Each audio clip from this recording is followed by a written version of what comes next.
মানে মিড নাইটৰ পৰাই মানে প্ৰভু যীশুৰ জন্ম উৎসৱ পালন কৰা হ'ব 12টাত মানে আমি 12টালৈকে আমি সেলিব্ৰেট কৰিম 10টা বজাৰ পৰাই 12টালৈকে আমাৰ গীৰ্জা হ'ব প্ৰেয়াৰ হ'ব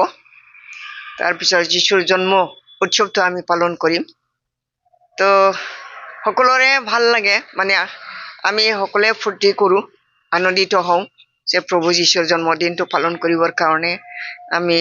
এই কিবাটো পাইছোঁ সুযোগটো পাইছোঁ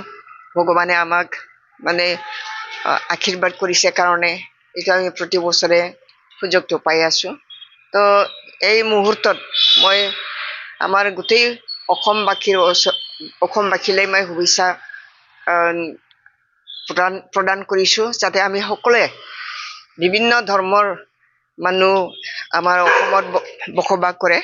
তথাপিও সকলো ধৰ্মৰ মানুহৰ মাজত যাতে আমি মিলা প্ৰীতিৰে বা মৰম চেনেহ বিলাই পেলাই আমি ইয়াতে অসমত জীয়াই থাকিব পাৰোঁ আৰু অসমৰ কাৰণে আমি একত্ৰিত হৈ পেলাই যাতে আমি কাম কৰিবৰ কাৰণে আমাক ঈশ্বৰে প্ৰেৰণা যোগাই দিয়ে তাৰ কাৰণে মই প্ৰভু ঈশ্বৰৰ ওচৰত মই প্ৰাৰ্থনা জনাইছোঁ আৰু সকলোৰে উন্নতি হওক মই তাৰে কামনা কৰিছোঁ